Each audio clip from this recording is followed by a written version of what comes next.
இன்றைக்கி ஐநார் துணை பார்ப்போமாப்பா. சேனலை கொஞ்சம் ஸ்கிப் பண்ணாமல் பாருங்கப்பா. அட்லீஸ்ட் ஒரு நிமிஷம் மட்டும் பாருங்கப்பா. வாங்க வீடியோக்குள்ளே போகலாம். என்ன நடக்குது அப்படின்னு பார்த்தீங்கன்னா, நம்ம நிலா வந்து எங்கே போகிறதுன்னு தெரியாமல் பஸ் ஸ்டாண்ட்லேருந்து கோயிலில் போய் உட்காந்துருக்காங்க. கோயிலில் போய் உட்காந்துருந்து என்ன பண்ண, யார்கிட்ட ஹெல்ப் கேட்க, யார் வீட்டுக்கு போகனே அவங்களுக்கு யோசிக்க முடியல. யோசிக்காமல் போலீஸ் ஸ்டேஷனில் என்ன நடந்துச்சோ அதையே யோசிச்சுக்கிட்டு இருக்காங்க.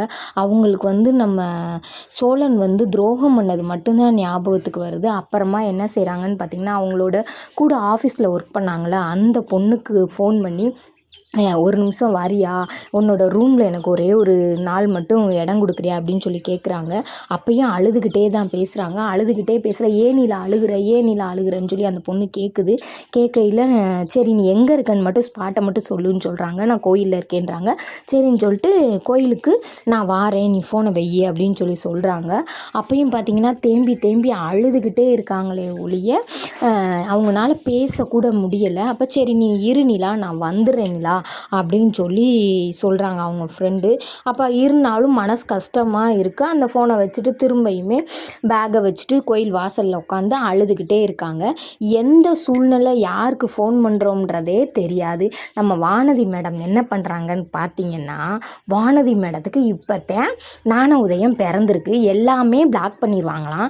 நான் தான் பிளாக் பண்ணி வச்சுருக்கேனே, இவன் எனக்கு ஒரு ஃபோனாவது பண்ணுறானா, எப்படிப்பா பிளாக் பண்ணி வச்சுட்டா ஃபோன் பண்ணுவாங்க, யாரை தப்பாக முட்டாளாக்குறாங்க தெரியலை அப்படின்னு சொல்லிட்டு திரும்ப என்ன செய்கிறாங்கன்னா, அன்னைக்கு ஒரு தடவை பார்த்திங்கன்னா சோழனுக்கும் பாண்டிக்கும் சண்டை நடந்துக்கிட்டு இருக்கும். அப்போ தான் வானதி ஃபோன் அடிப்பாங்க. இப்போ என்ன பண்ணுறாங்கன்னு பார்த்தீங்கன்னா, பாண்டிக்கு வந்து ஃபோன் அடிச்சுக்கிட்டே இருக்காங்க. 2-3 தடவை அடிச்சுக்கிட்டே இருக்காங்க. இங்கே என்ன சூழ்நிலைன்னு பார்த்தீங்கன்னா, நம்ம சோழனை காணோம். நிலா போனோன்னு சோழனும் வீட்டை விட்டு வெளியேறிட்டார். அவரை காணோம். இவன் நைட்டு ஆயிடுச்சே இன்னும் வீட்டுக்கு வரலையேன்னு சொல்லி இந்த பதட்டத்தில் இருக்காங்க. ஃபோன் அடிக்க விட்டியும் கேட்குறாரு சேரன், யார் அப்படின்னு. வானதி பேசுகிறாங்க அப்படின்றாங்க. கோயிலில் வந்து இருட்டானாலும் அப்பையும் உட்காந்தே இருக்காங்க நிலா. அப்புறமா அவங்க ஃப்ரெண்டு வராங்க, வந்து பேசுகிறாங்க. பேசையில் திரும்பவும் நிலா அழுக ஆரம்பிக்கிறாங்க. சரி இங்கே எதுவுமே நம்ம பேச வேணாம், நீ கிளம்பு, என்னோட ரூமுக்கு போவோம் அப்படின்னு சொல்கிறாங்க.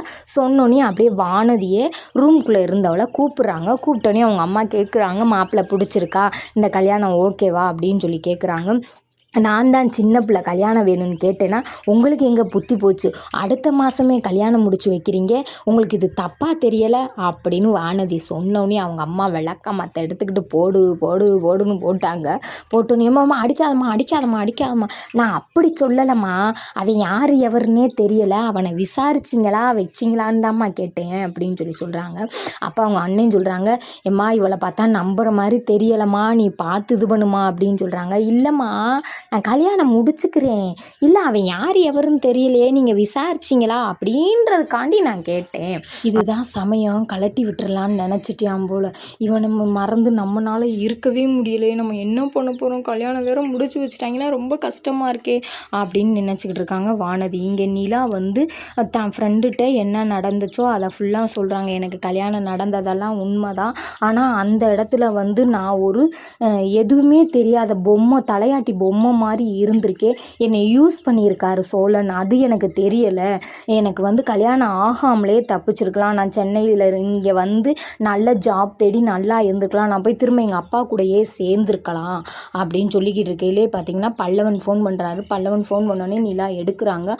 அழுகிறேன், நீ எதுக்குடா அழுகிற பல்லவா அப்படின்னு சொல்லி நிலா கேட்குறாங்க.